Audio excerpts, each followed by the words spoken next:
ఎన్నికల్లో పోటీ చేసేందుకు అభ్యర్థులు లేక తెలుగుదేశం పార్టీ పక్క నియోజకవర్గాల నుండి నాయకులను తీసుకొస్తున్నారని గుంతకల్ ఎమ్మెల్యే వై వెంకటరామరెడ్డి విమర్శలు చేశారు. అనంతపురం జిల్లా గుత్తి మున్సిపాలిటీ పరిధిలోని మైనార్టీ ఆత్మీయ సమ్మేళనం నిర్వహించారు. ఈ కార్యక్రమానికి ముఖ్య అతిథిగా గుంతకల్ నియోజకవర్గం ఎమ్మెల్యే వై వెంకటరామరెడ్డి హాజరయ్యారు.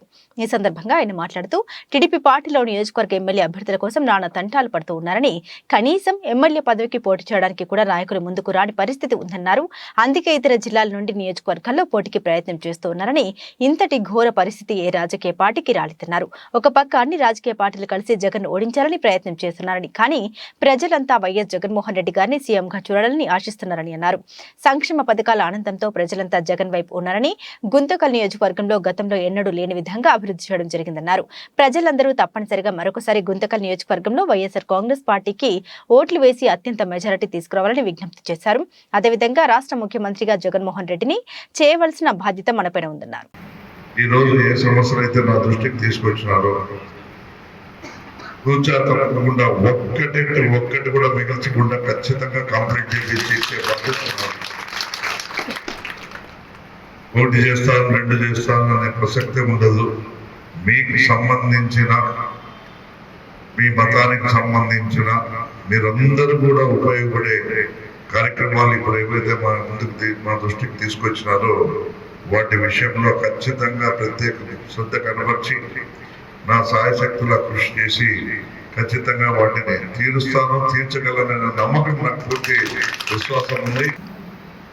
ఇంతకుముందు నాయకులు కేవలం చెప్పడంతోనే సర్దు పెట్టినారు, కానీ మేము ప్రాక్టికల్గా దాదాపుగా 60% వర్క్ జరిగింది. ట్యాంకర్ నిర్మాణం కూడా జరిగింది. అనుకోకుండా ఆ కాంట్రాక్టర్ మరి మధ్యలో ఆపివేయడంతో ఈ సమస్య వచ్చింది. ఆ కాంట్రాక్టర్ కొన్ని బిల్లులు పెండింగ్ ఉన్నాయి, నాకు బిల్లులు వస్తే కానీ చేయననే రకంగా చెప్పినప్పుడు దాదాపుగా సీఎం గారి దగ్గరికి ఆయన్ని పిలుచుకొని పోయి 38 కోట్ల రూపాయలు అదనంగా ఇప్పించి చేయమంటే లాస్ట్కి ఆయన లేదు నేను చేయలేను, మళ్ళా నాకు ఫ్రెష్గా అమౌంట్ ఇప్పిస్తే చేయగలనని చెప్పేసి ఇటువంటి డిమాండ్లు చేయడంతో మరి గవర్నమెంట్ కూడా ఆ రకంగా చేసేదానికి రాదు. ఇది అడ్వాన్స్గా మరి ఫండ్ ఇచ్చే స్కీమ్ కాదు ఇది.